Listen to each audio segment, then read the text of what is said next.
एक दिन सास ने बहू से कहा, बहू मुझे एक बात तो बता, मैं तुझे इतना डांटती हूँ, कोसती हूँ और बुरी बुरी बातें कहती हूँ और तू पलट कर जवाब भी नहीं देती और ना ही गुस्सा करती है, बस हंसती रहती है।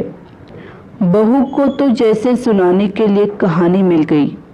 कहने लगी, माँ जी आपको एक बात बताती हूँ। जब मैं छोटी थी तो मुझे हमेशा ऐसा लगता था कि मेरी माँ मेरी सगी माँ नहीं है, क्योंकि वह मुझसे घर के सारे काम करवाती थी।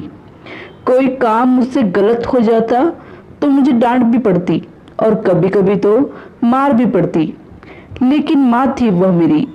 मुझे उनसे डर लगता था, कभी कभी गुस्सा भी आ जाता, लेकिन मैंने कभी उन पर गुस्सा किया नहीं।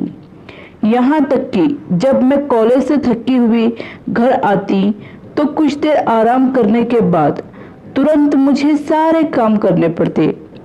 फिर जब मेरी भाभियाँ आई तो जैसे मेरे काम और ज़्यादा ही बढ़ गए। होना तो यह चाहिए था कि बहू आई तो सारी जिम्मेदारियां उस पर डाल दी जाए, लेकिन मेरी माँ ने फिर भी मुझसे ही सारा काम करवाया। कभी कभी तो भाभीियों का काम भी मुझसे करवाए और कहती, कर दिया करो, कुछ नहीं होगा, तुम्हें ही आसानी होगी जब तुम अपने ससुराल जाओगी। मुझे बहुत गुस्सा आता कि माँ भाभीियों का काम भी मुझसे ही करवाती हैं और उन्हें डांटती भी नहीं। फिर मेरी शादी के 2 दिन पहले मेरी माँ ने मुझे बड़े प्यार से अपने पास बिठाया और कहने लगी, बेटा आज तक समझना कि मैं तेरी सास थी।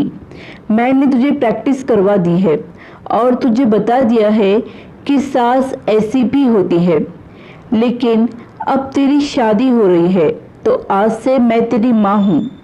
बेटा जब तुम्हारी सास तुम्हें कुछ कहे तो समझना कि जैसे मैं ही डांट रही हूँ। बस यही बात थी माँ जी कि मुझे आपकी बातें बुरी नहीं लगती, क्योंकि मेरी माँ ने मुझे प्रैक्टिस करवा कर भेजा है। और आप तो मुझे उतना डांटते भी नहीं जितना मेरी माँ डांटा करती थी। इतना कहकर बहू हंसते हुए किचन में चली गई और सास सोचते रह गई, क्या सच में बेटियों की प्रशिक्षण ऐसे ही करना चाहिए।